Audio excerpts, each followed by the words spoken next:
Bi balavbûna vîrusa korona, aboriya piraniyan welatan xistiye dibin krîzê da.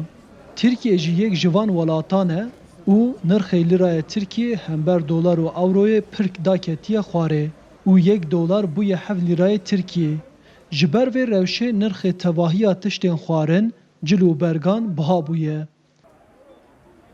Her wiha li gor kompanya lêkolînê Makê bi heman sedemê ser debara rûnişvanan 61 ji sedî tesîrek neyînî encam daye. Em li kolanên bajarê Wanê geriyan û me tesîra vê rewşê ji rûnişvanan pirsî. Ez bira şabaxê rûdinêm. Em 6 ayalin. Tu işî min emelê me çinîne. Ez kiracî me jî zaten. Ceyrana, ave, kira Ramazana yani idare nabe. Torbeki ar 120 milyon. Yağ 180 milyon. Kapê çetê dengekî şekil 340 milyon kare. Her wiha li gel meha Remezanê liv û tevgera li bazaran ji ber vîrusa korona îsal pir kêm e. Rûnişvan dibêjin ku ji ber vîrusê û krîza aboriyê ew nikarin xwarin û vexwarinê bi rehetî bikerin. Xwedê Remezan xweş derbasir bî zaten heyveke mübarek ya xêr û bereket e. Derbasir bît ema ji biberê xweş ne. Em rehet nayên biçin, rehet tiştê xwe ne. Yani sıkıntı şûl çûnîne, pare çûnîne, hem ji ber koronayê em neşên rehet bên biçin. Li gor kompanya lêkolînê Makê ji ber belavbûna vîrusê li tevahiya Tirkiye 36 ji sedî kes bêkar mane.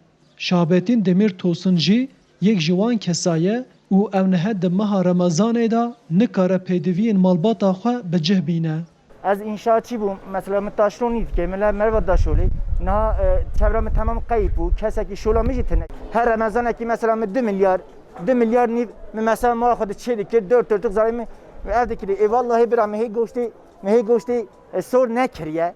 Kilawî 5 milyon. Xwedê bira em diçin mirîşka dikirin. Kilo mirîşka jî 15 milyon. Yani edijmete ew Remezana hat milyarekî devletê daye me da. Me daye kira xwe 200 milyon maya me pê Remezana bike heta eydê. Di meha Remezanê da nanê herî tê xwarin pîde û kade ye. Lê nanpêjê bi navê Yüksel Yalçın got ku firotina wan 20 ji sedî da ketiye û ew pir zehmet debara xwe pêk dînin. Buna ben şuyum zaten. Yani beşer koronayı işeme 120. Ketiye fovavi şuyum valla. Ev nakış ketiye bir dünyayı kodu işçüne. Em çar bura bir şey olurken em naşi bu hacı yumiye helden. Em yumiye hacı helden. Evet mehelke biz çıl roja filan. Ama mergama ve dezgama vekili ben em şurken kanı xwedê mezine.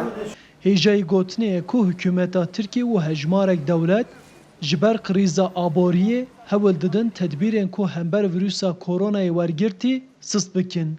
Lê rêxistina sexlemiya cîhanê di daxuyaniyên xwe da diyar dike ku rakirina tedbîran dê rê li ber pêlekê duyemîn veke.